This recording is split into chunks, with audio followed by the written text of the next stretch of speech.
Bem-vindos e bem-vindas a mais um Divã de CNPJ. Tem um convidado super especial hoje, o Vinícius Porto. Vinícius tem uma história entre empreendedorismo e funções como executivo bem rica, né, Vinícius? Você começou com uma carreira normal, né? Você se formou em quê? Bom, eu sou formado em administração, com ênfase em marketing. Estudei na ESPM. Vim para São Paulo para estudar lá. Você é da onde? Eu sou de Brasília. Ah, você é de Brasília. Vim fugir um pouco da realidade da cidade, pelo menos à época, muito associada ali ao funcionalismo público. Eu falei, não, isso eu não quero para mim.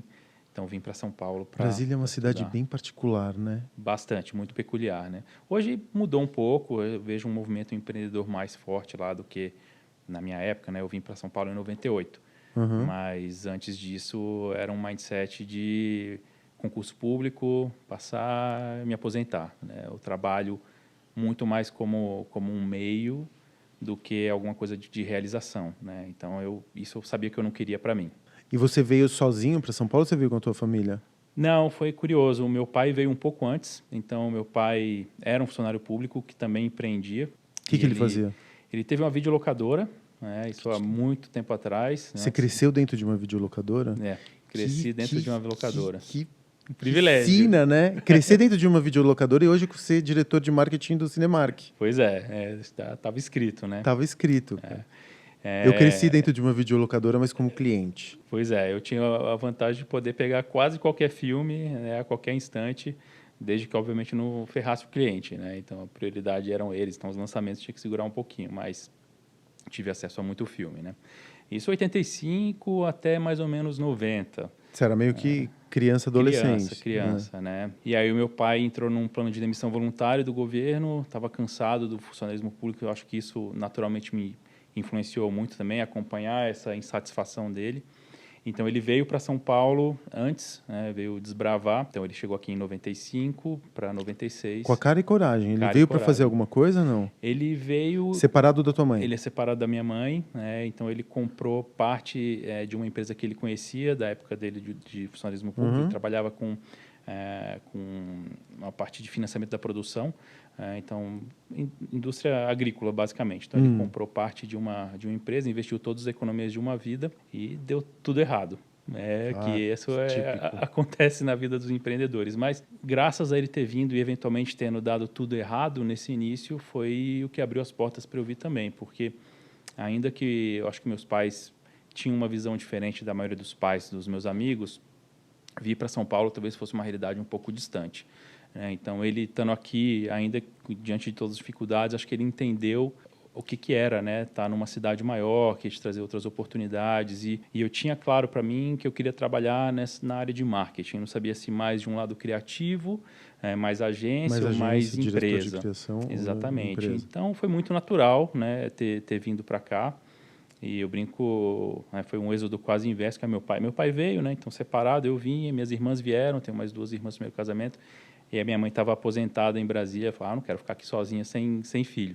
Veio também, né? Então, hoje a família acabou vindo toda para cá num formato meio invertido aí. Mas foi assim que eu vim parar aqui, vim para estudar. E aí você veio, aí você se forma na SPM e você começa a trabalhar em corporação, sempre na área de marketing. Sempre na área de marketing, né? Acho que até pelo fato de inicialmente ter tido um pouco de um trauma de viver os momentos difíceis ali do meu pai empreendendo, eu falei, cara, eu acho que esse negócio não é para mim, né? Eu prefiro colocar minha energia aí em ser um excelente aluno, entrar num programa de trainee, segue a vida, vou, né, seguir carreira em multinacional. E você entrou em algum programa de trainee? Entrei. O que você fez? Eu iniciei na Nestlé, onde eu passei 3 anos, depois eu fui para a Unilever, da Unilever para a GE, da GE para a Skin, e aí eu comecei a perceber que talvez o problema fosse eu e não as empresas, porque eu tinha uma rotatividade muito alta, né? Eu me cansava rápido um pouco da rotina, e essa história do empreender estava sempre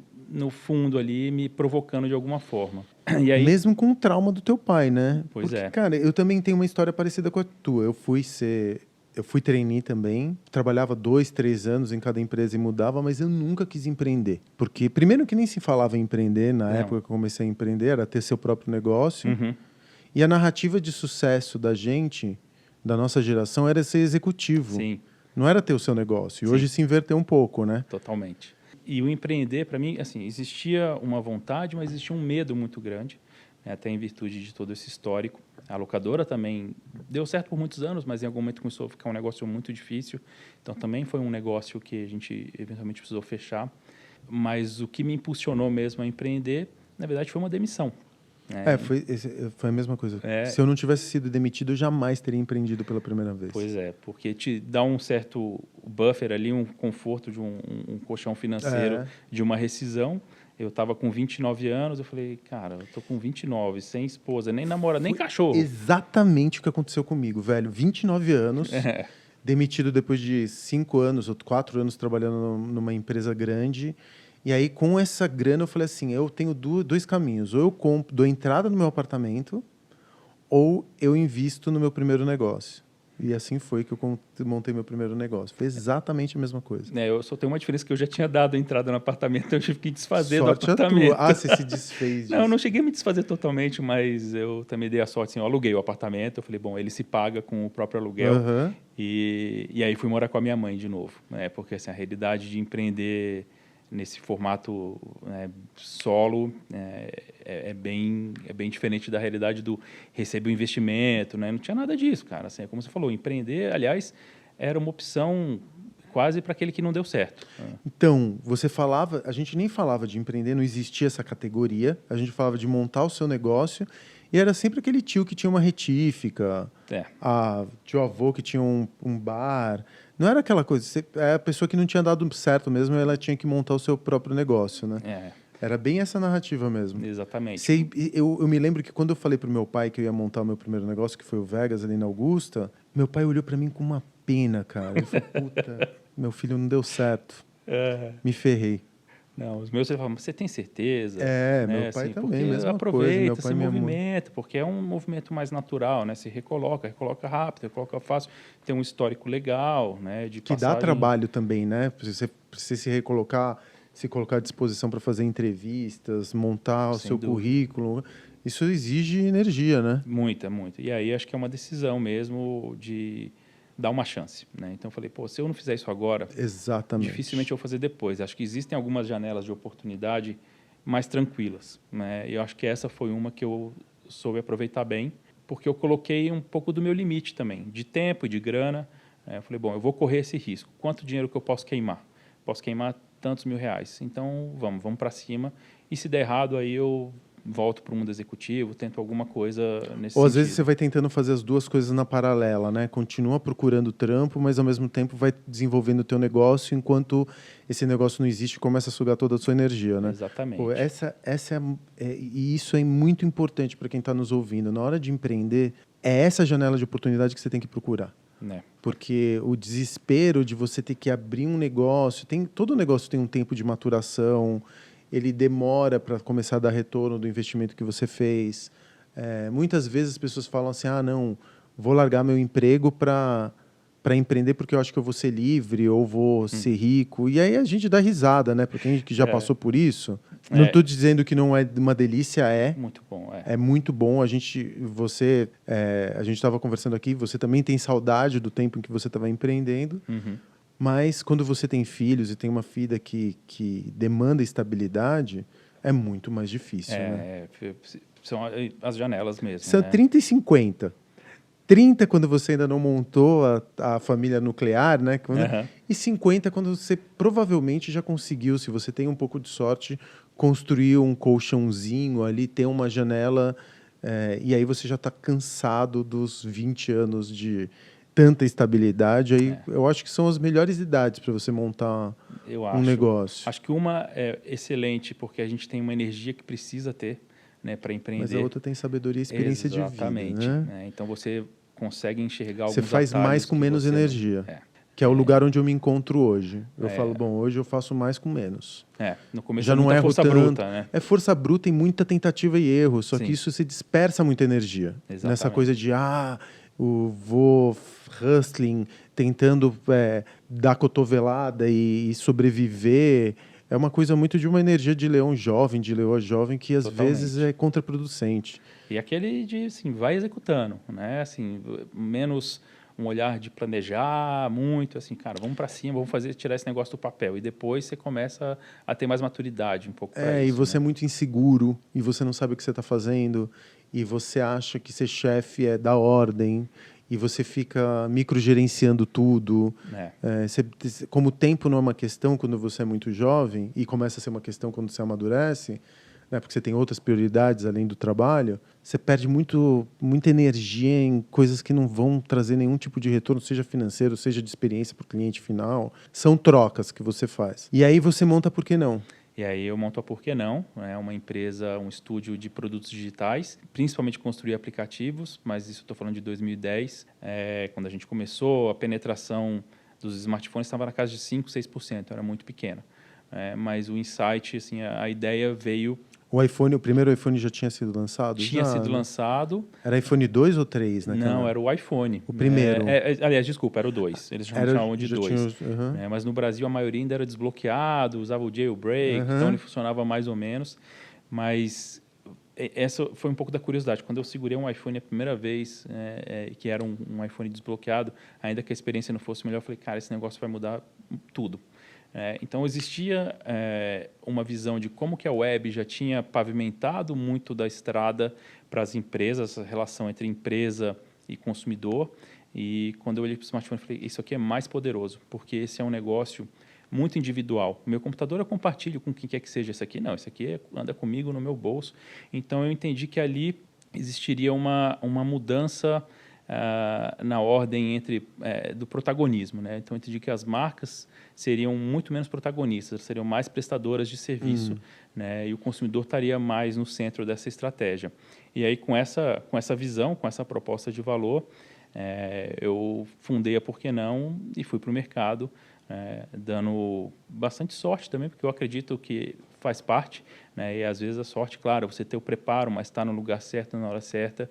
A gente encontrou uma empresa... E ter essa sensibilidade do time também, né? Que a gente chama de sorte. Exatamente. Né? Então... E deixa eu te perguntar, e você construía produtos digitais e era uma empresa de B2B, né? Como se fosse uma agência. Sim. Uma agência de construção de produtos e elas eram à la carte. Então, o produto, a empresa chegava para você e falava, eu preciso de um app que tenha essa entrada e essa saída. E aí você construía essa solução para ele com um time de programadores. A gente funcionava um pouquinho diferente, porque também as empresas veem muito modismos, né? Então começou mobile, eu preciso ter um aplicativo, e o nosso questionamento era, será que você precisa ter um aplicativo? Então era um momento, a gente, diferente de produtoras, que normalmente as produtoras trabalhavam mais assim, me diz qual é o seu escopo, eu executo, ponto. A nossa proposta não, era deixa eu entender mais do seu consumidor, entender mais do seu negócio, e eu te trago uma proposta de posicionamento e como é que isso se desdobra num potencial produto para você, num roadmap muitas vezes longo. Então, nesse sentido, a gente era diferente do que existia no mercado, que a maioria ainda eram produtoras, mas no fim do dia, passada essa primeira etapa de concepção, que era normalmente tocada por mim e por um time de design, né? Eu tive um cofundador excepcional, que era um designer. Aí ia para a mão dos times de programação e design de interface e gestão de projetos, né? Então, esse tipo de time. Mas sim, os produtos eram 100% tailor-made, eles eram customizados para aquele cliente, né? E no seu auge, vocês chegaram a ter quantos clientes?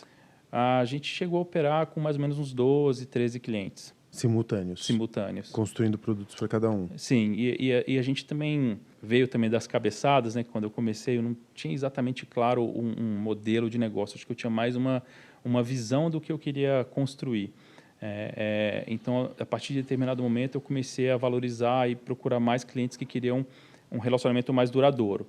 Então, a gente tinha contrato mínimo de 1 ano com o cliente, porque era um trabalho muito iterativo.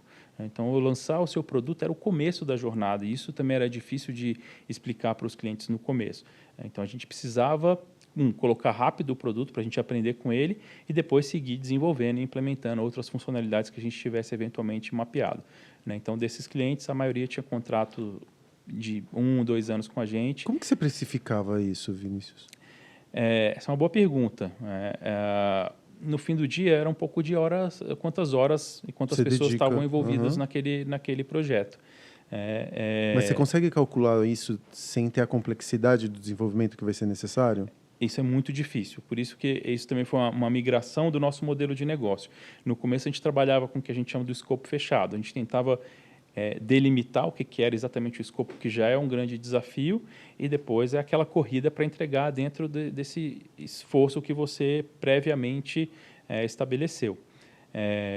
E aí é complicado, porque se você superestima, o cliente vai ficar obviamente chateado. Se você subestima, você vai ficar chateado, porque você vai ter alocado recurso que vai ter que estar alocado em outro projeto, e aí começa uma confusão de dividir pessoas.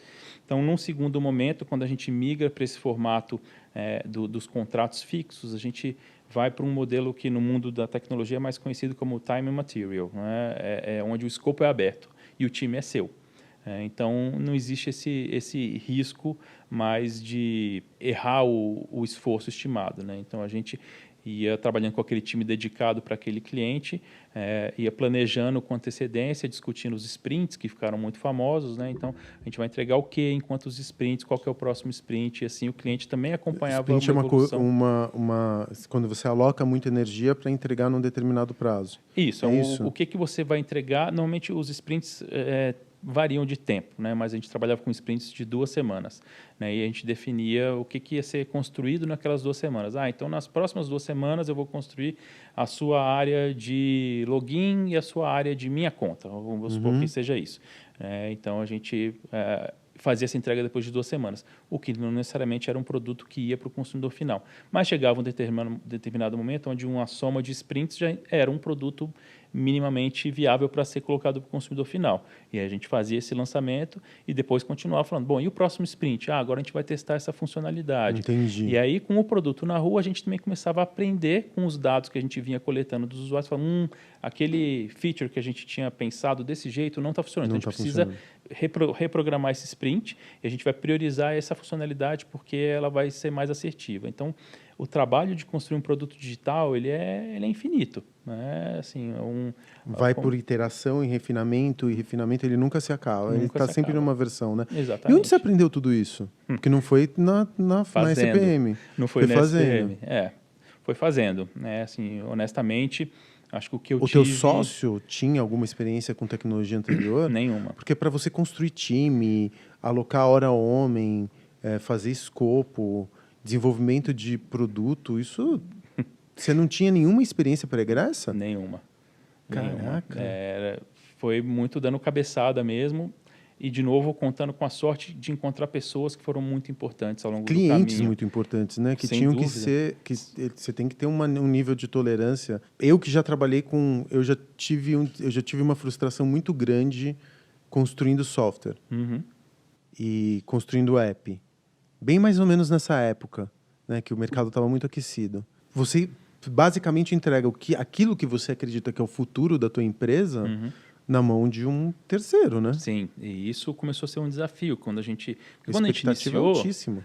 Quando a gente iniciou, os produtos eles eram acessórios das empresas. Sim. E de repente a gente estava mexendo no core daquelas empresas. Sim. Falou, cara, isso aqui em algum momento ou a gente vai ser adquirido ou eles vão puxar para um desenvolvimento interno porque não faz realmente mais sentido estar com a gente. Mas mais só do que clientes tolerantes e clientes que apostavam e acreditavam muito na visão, porque existia uma relação de confiança muito grande. Eles me pagavam antes de qualquer entrega, né? Assim, eu começava recebendo e vou te entregar daqui a 3, 4 meses, uma primeira versão. Eu também dei muita sorte de encontrar profissionais muito competentes. No seu time. No meu time, né? E legal também que essa época, mesmo entre os desenvolvedores, o desenvolvimento mobile e para os designers também era muito novo. Então, eles topavam correr o risco de estar com a gente para aprender, né? Então, eu tive a sorte desse timing de contratar pessoas que vinham de salários 3, 4 vezes maiores do que os que eu estava pagando, porque eles sabiam que aquilo lá, de alguma forma, ia construir na carreira deles também, né? Então, era uma relação boa para todo mundo. Eu não estava explorando ninguém, era o que eu podia pagar. Mas eu jamais conseguiria pagar o salário que aquela pessoa tinha numa outra empresa. Uma troca que a pessoa faz também, exatamente, né? Então, eles aprenderam muito. Eu dei muita sorte de encontrar profissionais tão capacitados e de encontrar clientes que topassem o risco também. Né? E nesse tempo da Por Que Não, quais foram os maiores aprendizados que você trouxe para a tua vida? O que você aprendeu que você colocou na tua caixa de ferramentas permanente, assim, de trabalho? Acho que talvez a mais importante seja a capacidade e a necessidade de iterar. Porque antes, e acho que esse vem de um modelo mental de uma geração anterior mesmo, de quando eu me formei ali, a gente passava anos planejando, lustrando o que a gente ia colocar no mercado. Né? Trabalhei em uma das empresas que eu trabalhei 5 anos para colocar um produto na rua. Isso não existe. Né? Então, o que eu tive muito de aprendizado com a Por Que Não e com os nossos clientes foi a importância, obviamente, de ter um planejamento mínimo, de ter uma visão clara de onde você quer chegar, mas de colocar isso na rua, né? Porque você vai começar a ter as respostas uma vez que as pessoas estão usando o seu produto ou o seu serviço. A Por Que Não você existiu por quanto tempo? 9 anos. 9 anos, é tempo pra caramba. Sim. E aí, Magalu compra. Magalu era um dos Que é o nossos clientes. sonho, que é o sonho de quase todos os empreendedores, né? Começar um negócio tecnológico e aí, de repente, ser comprado por uma grande corporação que era um dos clientes. Exatamente. Né? Essa foi uma transição também bonita, né? Porque, pô, você sai em grande estilo. Você entrega o teu negócio, mas você entrega em grande estilo, né? Você não... É um fim, um final feliz, no final das contas. Eu até falo que não é um fim, né? Assim, porque não foi eternizada, porque ela segue dentro do Magalu. Ela é uma unidade de negócio ali. Ela é uma unidade até hoje? Ela não é hoje tida como uma unidade mais, mas assim, o time permaneceu lá por muitos anos, alguns ainda estão lá. Mas eu, na minha concepção, talvez um pouco romantizada de quem foi o pai da criança, foi uma forma de também eternizar essa história. Né? Então, foi isso que aconteceu. A gente tinha clientes de diversos segmentos, o Magazine Luiza era um dos nossos clientes de varejo, que tinha uma estratégia muito clara e sólida de desenvolvimento mobile. Né? Então, para eles, o principal ponto de contato era o aplicativo e continua sendo, até onde continua acompanhando. Então essa equipe toda virou uma equipe de desenvolvimento interno do Magalu. Sim. E aí foi feita uma proposta de aquisição da empresa, que, na ocasião, eu julguei interessante para todo mundo, porque não podia ser interessante só para mim, tinha que ser interessante para toda a equipe, né, que estava junto com você. Exatamente. E aí, Magalu, quanto tempo? 4 anos. 4 anos de Magalu. Uhum. E agora, Cinemark. E agora, Cinemark. Tem alguma transição? Você monta alguma coisa antes? Não, é Magalu Cinemark. Não, eu monto alguns negócios em Você paralelo. me contou, né? Você estava falando da empresa de eletroestimulação. Sim. Em Brasília, né? Então, que você é sócio ainda hoje? Sou ainda sócio, né? Então nós temos 2 unidades lá. Qual que é o nome? Desculpa, me esqueci. TechFit. TechFit. Sim. Né? Então a gente tem as academias de eletroestimulação lá, né? Então foi um negócio que a gente começou, não existia na cidade. A gente tinha a tecnologia que é da Dexbody, que é uma tecnologia húngara, e a gente inicia ali durante o meu final quase da venda do Magalu, e esse é um negócio que ainda segue até hoje, e sigo também como investidor e advisor de startups, que é uma maneira de eu continuar também empreendendo e mantendo oxigenação do meu dia a dia. E aí eu passo 6 meses, fim do Magalu, tiro 6 meses de férias, depois de 9 mais 4, 13 anos quase sem férias ali entre empreender. Não, você tirou férias, né? Tirei férias. Tirei empreendedor não tira férias, né? Na verdade. Quando você empreende, você fica muito conectado, né? O tempo inteiro ali com o negócio. No Magalu dava para tirar as férias, sim. Mas aí eu passo 6 meses dando uma descansada e aí vem o convite da Cinemark para me juntar ao time. Quando você foi pro Cinemark, essa tua experiência como empreendedor, essa tua necessidade quase por sobrevivência de fazer as coisas de uma maneira diferente, essa tua sensibilidade para ver o que o cliente precisa e desenvolver um produto a partir dele, e esse ponto que é um ponto, eu não sei se é limítrofe, mas é um ponto de atenção para a indústria. Eu não me imagino sendo um CEO de uma Cinemark e tá tranquilo nesse exato momento. Acho que ninguém tá numa cadeira análoga dele. Sim. Dentro dessa indústria. Acho que nem Hollywood está tranquila. Eu acho que é um negócio que está passando por uma transformação já há algum tempo e que, sem dúvida, ela foi muito acelerada pela pandemia, né? Porque, como você colocou, ela colocou uma grande parcela da população que, em algum momento, talvez aderisse aos streamings ou a outros produtos, vamos dizer, 100% digitais nativos. Então, ela está se reinventando. Mas a pandemia catalisou uma coisa que já estava acontecendo. Sem né? dúvida, porque só acelerou.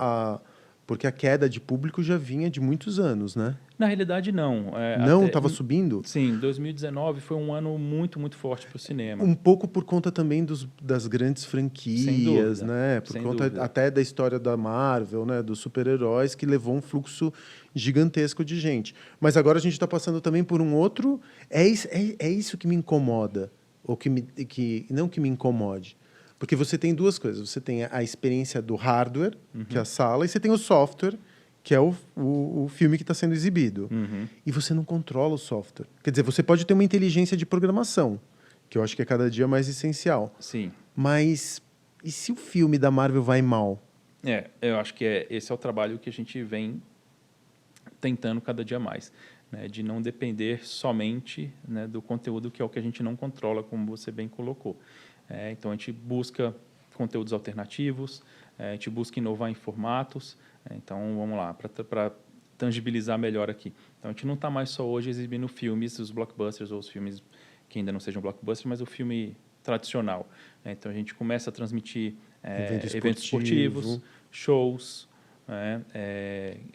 E a adesão do campeonato de público game. é boa nesses eventos? É excelente. A taxa de ocupação é maior do que de um blockbuster? E o ticket médio mais alto também. Jura? E o comportamento do consumidor é outro, né? Então, recentemente, a gente teve o show lá da Taylor Swift, o The Eras Tour, que quase coincidiu com o show aqui no Brasil. Então, não é um show transmitido ao vivo, né? A gente pegou um show, foi gravado se eu não me engano, em Las Vegas, e colocou nas salas de cinema. E aí o curioso é como o comportamento do público muda também. As pessoas, ao invés de assistir sentada na cadeira, na experiência mais do lean back ali, elas iam para frente do palco, para frente da tela, né? E dançaram, se comportaram como estariam em um show.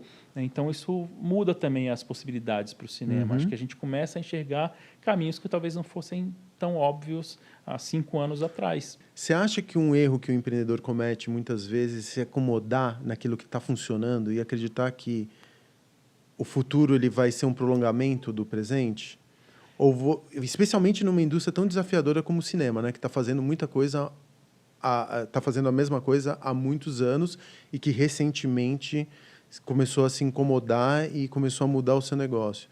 O que você, como empreendedor, que ficava refazendo o teu presente o tempo inteiro, acha que pode servir como um exemplo porque hoje uma indústria tão bem estabelecida como o cinema pode aplicar no seu dia a dia? Se a gente não tomar cuidado, quando a gente está vivendo o sucesso, a gente acaba acreditando que aquilo vai durar para sempre.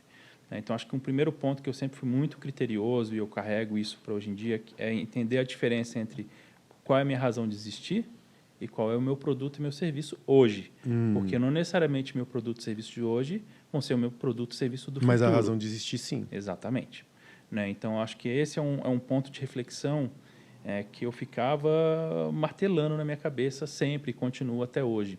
E para a gente validar a nossa razão de existir, ver se ela ainda tem valor, e esse é muito o papel do empreendedor, de ser um pouco do guardião da cultura. E a cultura está ligada à razão de existir. Essas coisas estão diretamente conectadas, não tem como ser dissociadas.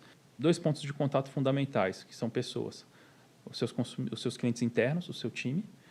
Então, se aquilo ainda ressoa para eles, se aquilo ainda faz sentido para eles. E eu falei um pouco disso, sobre trabalhos desafiadores, que para o meu time era importante. E o outro, não menos importante, pelo contrário, é estar validando essa sua visão, essa sua razão de existir com o seu consumidor.